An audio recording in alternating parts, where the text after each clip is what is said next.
You make a plan. You promise yourself that this time will be different.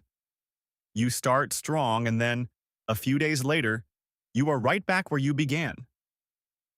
You may think this keeps happening because you lack discipline, but the deeper problem may be that you are trying to build new behavior while holding on to an old identity. Part of you wants to become more consistent, focused, and dependable, but another part still believes that you are the person who procrastinates, loses motivation, and eventually gives up. When those two versions of you compete, the older identity usually wins. Most people try to change what they do without changing the story they believe about themselves. They continue telling themselves, I have never been consistent. I always fall off. I am naturally lazy. I am terrible at following through. Then, every difficult day becomes more evidence that the old story was true. A habit is something you do. An identity is what you believe that action says about you. That difference matters because people naturally return to behavior that feels consistent with who they believe they are. When disciplined behavior conflicts with your identity, every action feels forced.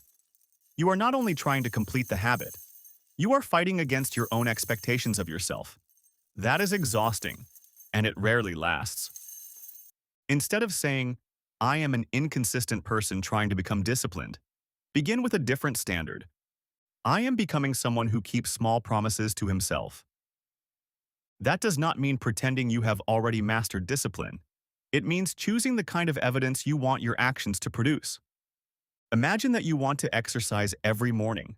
The old identity says, I am an inconsistent person trying to force myself to work out. A developing identity says, I am someone who does at least one thing each day to protect my health. The second statement creates a standard without demanding perfection. This is also why massive life reinventions fail so often. You try to change your sleep, diet, exercise, productivity, finances, mindset, and morning routine at the same time. For a few days, the intensity makes you feel like a new person. But intensity is not identity. The plan becomes too difficult to maintain. You miss one day, and instead of treating it as one mistake, you treat it as a verdict. See, I knew I could not stick with it. The old identity returns stronger than before. The answer is not to lower your ambitions forever. The answer is to build evidence before you build intensity. Start by asking one question. What kind of person am I trying to become? Maybe you want to become someone who follows through, someone who protects his health, someone who controls his attention, or someone who can experience a difficult emotion without immediately reacting to it. Choose one identity, not an entire new life. Next, choose one minimum action that supports that identity. Complete 5 minutes of exercise. Write one sentence. Put your phone in another room for 10 minutes. Prepare tomorrow's clothes before bed. Track one expense.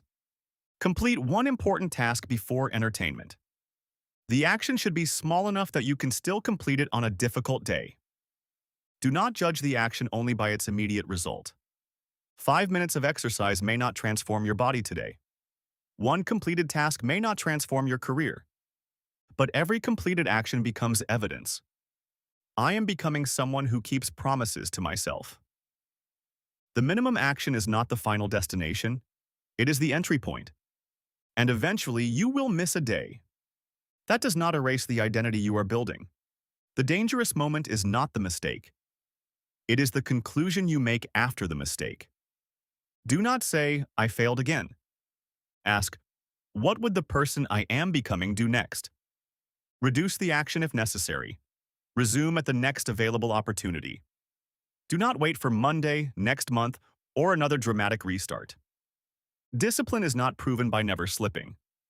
It is proven by how quickly you return. Identity influences the standards you believe you can maintain. Discipline turns those standards into repeated action. But these two areas do not operate alone. Poor focus can keep pulling your attention away. Low energy can make even simple routines difficult. Weak emotional regulation can allow stress to override your intentions. And poor execution can leave a good plan permanently unfinished. You can strengthen your identity and still struggle if another part of your system remains weak. That is why fixing one behavior rarely creates a complete life shift. Each pillar affects the others. Identity may be the reason your discipline keeps collapsing, but it is only one part of the system. Watch the full 7 pillars breakdown next to identify which part of your life may be holding everything else back.